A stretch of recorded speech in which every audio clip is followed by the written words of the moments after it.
anting-anting, pangontra, o di kaya'y mas kilala nating mga Pilipino bilang agimat. Ano nga ba ang mga dahilan at mula pa noong unang panahon ay naging bahagi na ito ng kultura nating mga Pilipino? Ano nga ba ang dulot nito sa mga nagtataglay at patuloy na nananampalataya sa kapangyarihang dala nito? Tayo na at tuklasin ang misteryong bumabalot sa bawat agimat.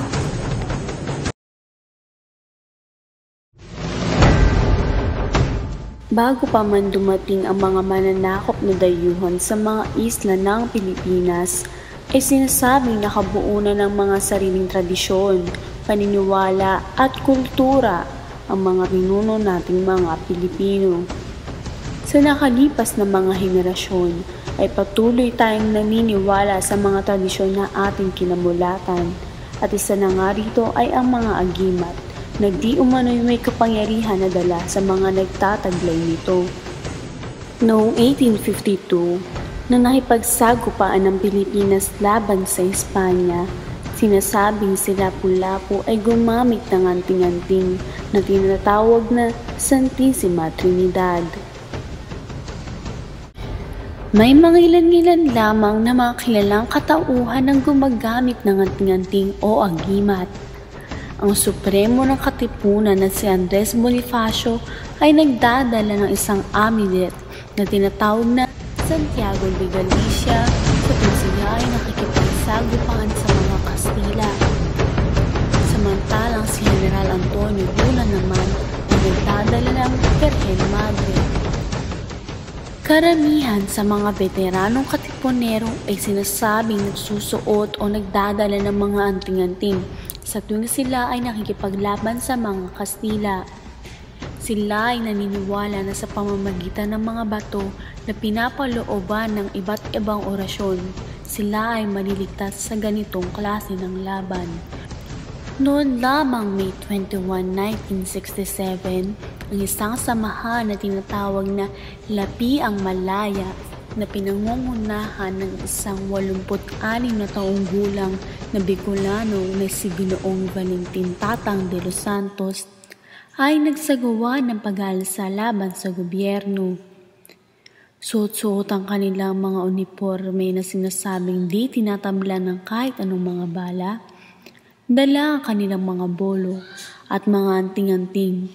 Sila ay nagtungo sa palasyo sa paniniwalang hindi sila masasaktan ng kahit anong mga bagay. Sila ay nakipagsagupaan ng walang ibang dala laban sa mga baril ng mga sundalo ng gobyerno, kung kaya't sa huli, silang lahat ay pawang napawian ng buhay.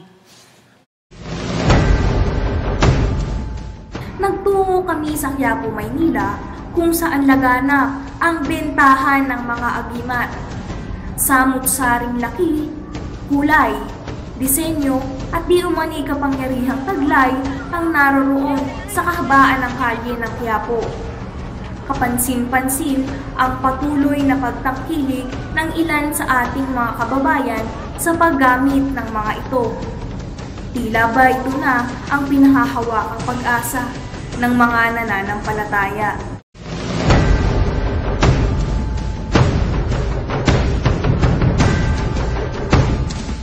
Sa pagiging popular ng mga agimat na ito, ay ilang istorya na rin ang naisa pelikula at tumabo sa takilya.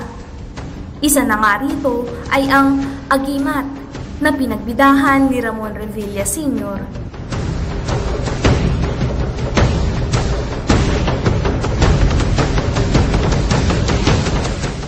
At sa tagumpay nito sa pinilakang tabing, ay nasundan pa ito ng ilan pang pelikulang nagpatunay na ang mga Pilipino ay tiyak ng mapamahiin.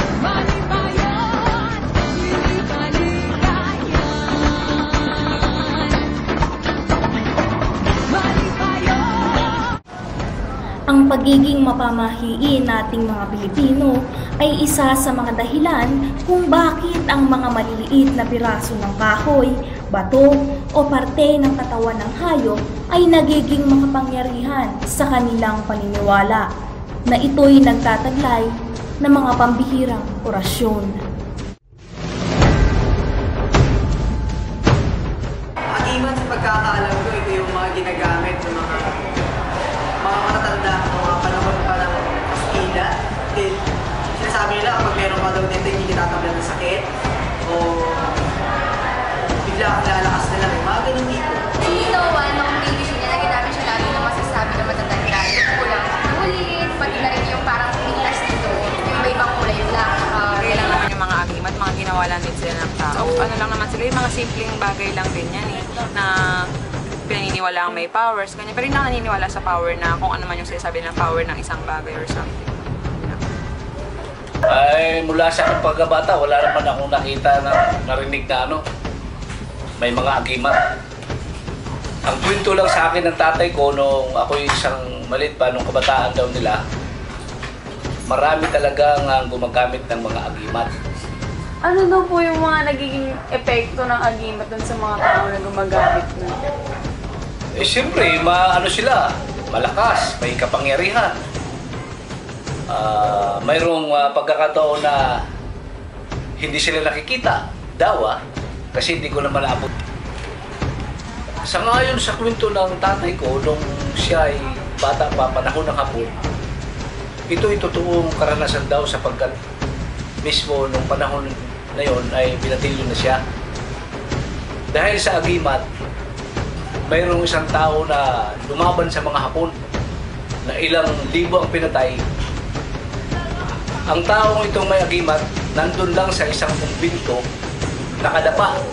Samantalang yung kanyang mga alagad, mga sundalo, yun ang pumapatay sa mga Hapon. Maraming Hapon ang namatay. Ang bilin lamang nung may agimat, habang kayo ay pumapatay, walang sino man ang magsasalita.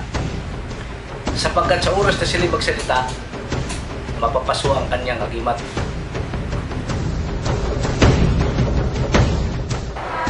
Ako hindi. Ikaw ang naniniwala. Hindi po. Ako ang naniniwala lang ako sa Diyos lang, na yung si Lord lang talaga yung makakapagligtas, hindi yung mga agimat na gawa ng tao. Naniniwala ako sa Diyos, sa agimat. Diba? Kasi pagka naniwala ka sa agimat, nabatay mo yung buhay mo sa agimat, walang mangyayari sa'yo dahil akala mo may kapangyarihan ka, wala ka namang kapangyarihan.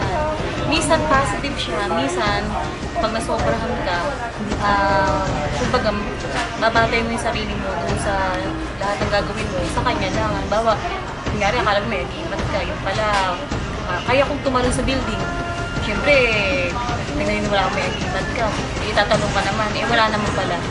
Pagbaksak mo, alam mo na kung saan ka napupunta. Yun, ano naniniwala sa'yo? Naniniwala, pero ang agimat ay hindi mula sa Diyos. Mula yan sa kalaban ng Diyos. Dahil kung ikaw isa ay tunay na Kristiyano, sa Panginoon walang agimat. Talagang, siya, there must be something. Basis po, parang gano'n. Ito yung agimat, walang mamamatay.